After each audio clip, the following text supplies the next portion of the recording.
proceed itong another remark na binanggit ng isang kaibigan namin. Alam mo ba yung wife mo, si Norma? Hindi ka ba natutuwa niyan? Kahit saan mo siya ilagay, nakakapagtrabaho siya. Wala siyang maraming ritual, walang maraming ceremonias. Basta bigyan mo siya ng small space. Nandiyan ang niya, habang nagluluto yan, nakakapagpinta. Ikaw naman, sabi sa akin, masyadong maraming seremonya, maraming kang ritual. Hindi ka makapagpinta ng hindi ganito ang space mo, hindi ka makapagpinta ng hindi ganyan ang ayos ng brush mo, hindi ka makapagpinta pag hindi ganyan ang linis ng talent Mas mo. finicky. I can work better, basta ganun eh.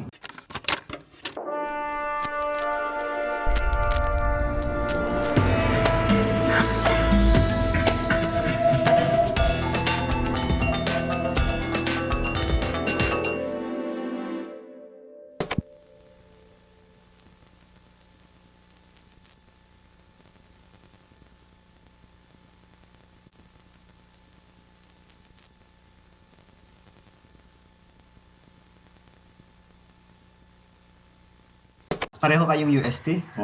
Pareho kayong Fine Arts? Kaklase kami. Sino mga naging teachers nyo doon?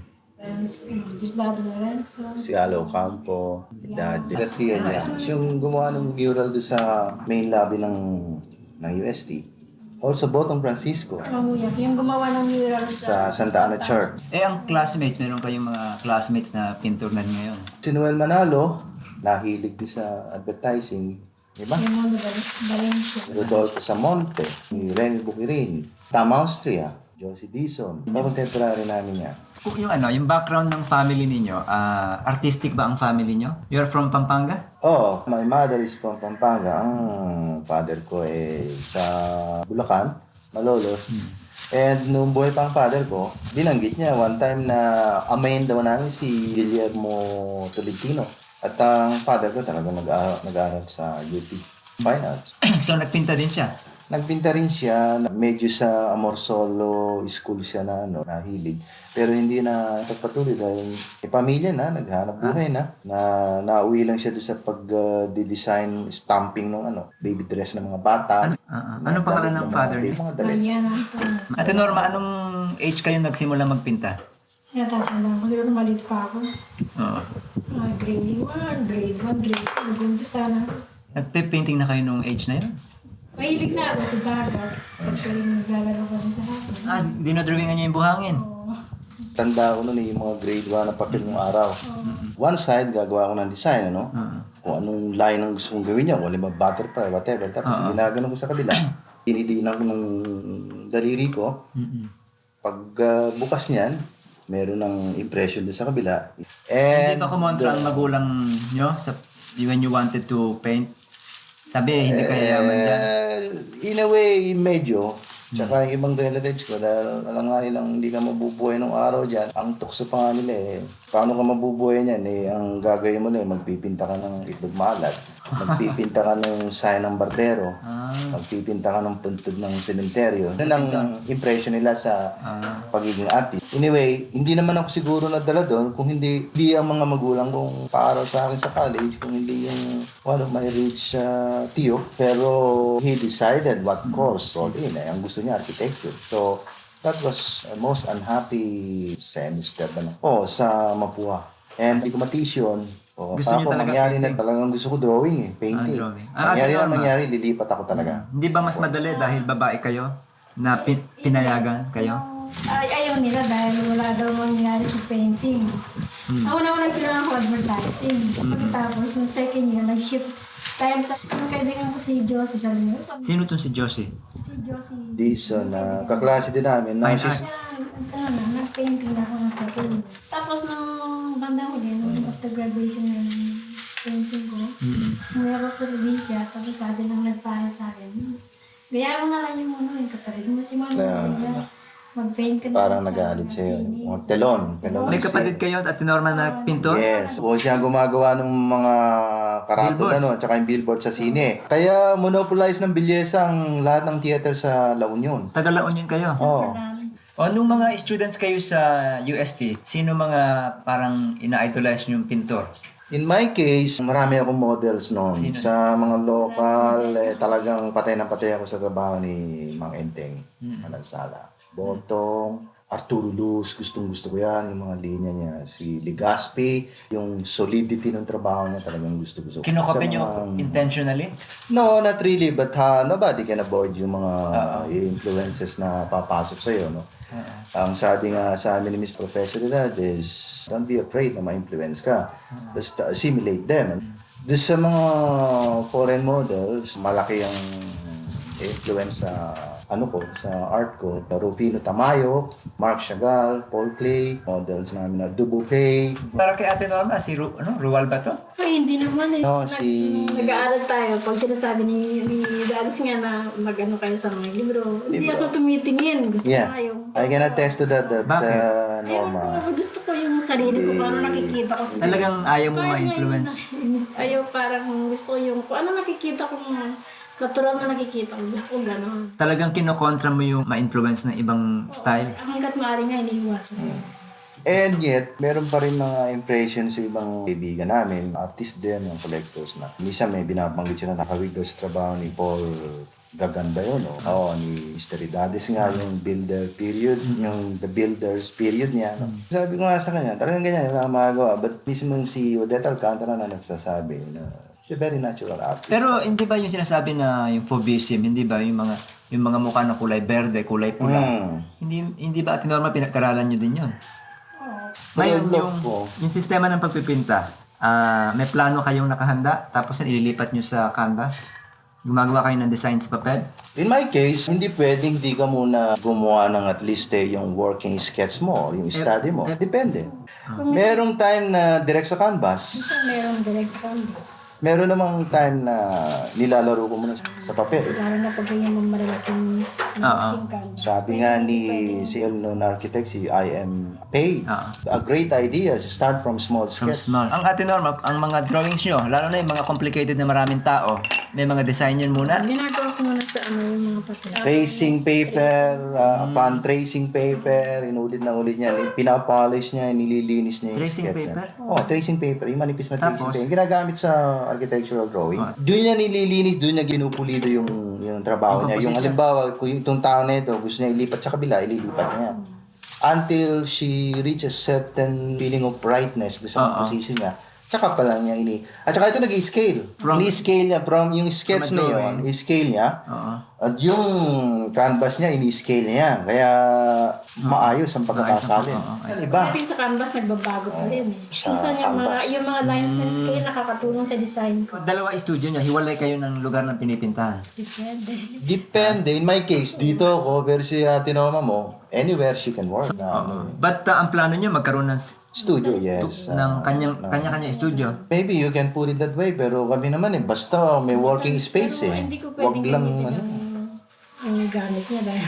Oo, meron kayong kanya-kanyang sariling gamit. Minsan kahit sa ating gabi, nagpapaint ako sa kwarto namin. So anong gusto niyo yung sistema? Tahimik, walang tao, gano'n? Yes, kahit naman sinong painter siguro. Ngayon lang ako nasasanay na may nanonood sa akin. Kumisan, I cannot help it. May mga bisita sa mga neighbors ko, nagpupunta dyan. At my age, ito ba naman edad ko, ano pa ba namang kahihiyan ang dapat ko pang maramdaman. So, ang ginagawa ko, dahil may bisita dyan, tuloy ang pagpipinta ko. Pero nung araw, hindi ganun ang attitude ko.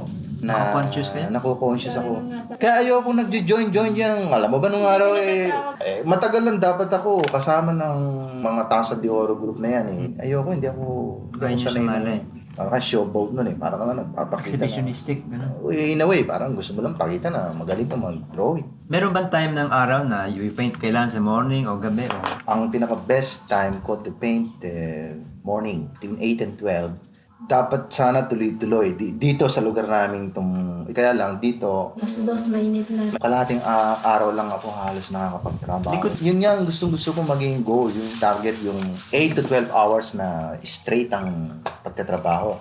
Pero hindi ko rin magawa eh.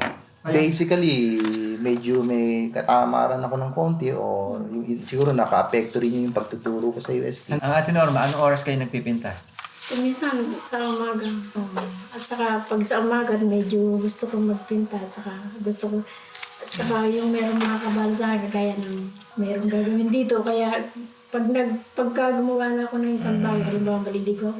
Pag gusto ko nang bumalik sa painting, ginawa. Kung mag-painting naman ako, kahit sa ating gabi na gagawa ko. You know, I find it amazing na yung Energy? yung energy niya, yung mata niya, no? Kaya na nakasalamin na yan. Tsaka ang ilaw namin dito is not the right kind of light for Malabo. yung Ano na rin yung mata. pero nakakapagpinta siya. Gulat ako. The trouble with her, basta mga 2 or 3 days na hindi nakahawak ng brush yan, parati niyang binabanggit sa akin na pag hindi, nahirapan siyang bumalik. Kailangan tuloy-tuloy. Kailangan araw-araw nagpipinta Araw-araw. ko. Nagpipinta siya. Pagka yung ginawa ko, yung gawain sa bahay, nahirapan akong bumalik sa pwede. Nawawala na yung task ko. 1 or 2 weeks ago yung paspas ng trabaho mo, abay, hindi mo ba naalala yung binanggit kong statement sa'yo na wala ka na yatang ginawang pangit ngayon. Ang gaganda ng mga painting na lumabas na yun. Nagulat kami nung anak ko. Dahil alam mo, ang critic niya kami mag-ama Marcel. Nagulat ako yung handling niya ng composition, pati yung mga palo, yung mga distribution ng color. Kasi tuloy-tuloy itong gawan to. Tuloy-tuloy. Pero pagka nagluto na ako, naglinis na ako ng bahay. Dapat she should be relieved of domestic chores. But she cannot escape that role dahil she's an artist and a wife at the same time. Demanding kami. Very, very demanding itong Antonio family. Hindi ko luto. Demanding ang mga bata. But in spite of that, nobody can question her dedication dahil makikita mo naman yung mga trabaho niya sa heritage talagang alaga lahat. Ang dami yung gawa. Wala siyang trabahong binitawan na hindi she did not do her best. Meron ba kayong painting na pinupunit o sinisira dahil hindi maganda? Well, hindi ako nagpupunit pero pinapatungan ko. Pinapatungan. Kung hindi ako happy ron ginagawa ko, pinapatungan ko. Kung nagpe-painting kayo, kung minsan parang nangangapa kayo, hindi nyo alam kung saan pupunta yung painting. Meron period na you don't know what's the next best thing for you to do. Kung i-apply mo yung blue na yon or maybe add a few lines, hindi mo alam Pag I reach that stage, personally, ang sarili ko, humihinto muna ako. Or forget about that work and galawin ko muna yung iba.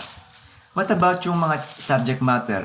Usually mga subject matter nyo, mother and child, tapos mga vendors, Oo, hindi naman ako sasawang gawin yung mga mag-ina na yan, yung mga sabungero na yan. Dahil sa sarili ko, kapag iwari ko, I've done my best dun sa particular subject matter. Mukhang meron pang new twist na pwede mong maisip para ma-present mo yung subject matter na yun. Kaya ako sinabi yung medyo may conflict dyan. Mukhang medyo may konting problema ako dyan. Dahil sa those paintings, makikita mo naman dyan na ako meron mga personal statements dyan. Anong years? 1970, ginagawa ko na yan. Sige ako ng sige dyan. Wala akong masasabi na tapos na dyan. Dahil dito ang problema ko yung simplification, distillation. Sabi ko nga kay Nestor Mata na simplicity is the most difficult part. Because dito sa approach na ito, you cannot hide anything. Hindi ka pwede mandaya dyan. Hindi ka mukha yung mga magina sa bungero ko. I enjoy doing yung mga na yun. Dahil hindi naman because I can hide yung mga weakness ko din sa Kung hindi, doon naman ang possibilities ng design. Doon di ko ma-exhaust yung design possibilities no. How do you compose your images? Kung minsan direct sa canvas, kung minsan I'm so confident about yung handling that particular subject matter. Kuna lang sabihin mo na kahit takmang siguro mata ko, pwede ko i-pin down yan doon sa canvas. Kung minsan siguro nakaka 100 studies na ako hindi ko pa inumpisahan yung canvas. 1,000 possibilities pa rin ang pwedeng mangyari dyan. Ate Norma, paano nyo alam kung ang painting tama o merong mali? Paano nyo nalalaman na dapat ayusin? Siguro sa takbo ng composition. Kailangan meron ka-balance yung isang object dito. At so sinusunod yun yung mga talagang principles of composition? Maybe, kung ako ang tatanungin mo doon, kung ako si Ate Norma, tatanungin mo ako yung question yun, pwede kong sabihin siya. Kaya ako alam kung mali or tama dahil tinatanong niya kaming mag-ama. Gano'n. Pag sinabi namin, tama na yan, maganda yan, ayos yan. Hindi same manner, ako ganun din sa kanya. Pag sinabi niya, Norma, tingnan mo nga ito. What do you think? Ano bang feeling mo? Tama na yan. Okay, I'll sign it. Tama na yan. Tama na. Because I think you cannot help it. Kung minsan ng artist, you're too close dun sa creation mo, sa gawa mo. You really cannot tell or let's say na, ano ba? Ito na ba? Ito na ba talaga? Kung minsan, you need somebody to tell you na, tama na yan. Hindi ba yung nangyari doon sa women series ni De Kooning? 1 taon niyang binuno sa studio kung hindi pa inilabas ng kaibigan sa studio niya. that will kill the kuning as an artist. Yung, ganyan nangyayari dito sa ano ko. Ito, ganyan nangyayari. Walang katapusan. Endless. About subject matter na barong-barong, hindi kayo gumagawa? Sa akin, hindi ako masyado interesado sa barong-barong. Although, alam ko maraming artist na humawak niyang barong-barong na. Ewan ko kay Hindi kayo- Aling Minsan Norma po ano yung mga subjects na yung bang familiar ka. Guys, sa akin, madalas ako sa palengke. Guys, sa palengke, tinatandaan nyo yung mga detalya? Kung saan pa, meron yung mga sibuyas, mga Yes. bawang, Nakakatuwa kasi Nakakatuwa. may Santo Niño, yung yung mga mga... kulay at saka yung sinabit yung Na-excite ka. Of course, anything na na-excite ka, ipipinta mo. Hindi sa imano kamukha ni Andrew White. Pag hindi siya na-excite nung subject matter na yan, sabi nga niya, pag hindi tumayo yung balahibo niya sa likod, hindi para sa kanya yun.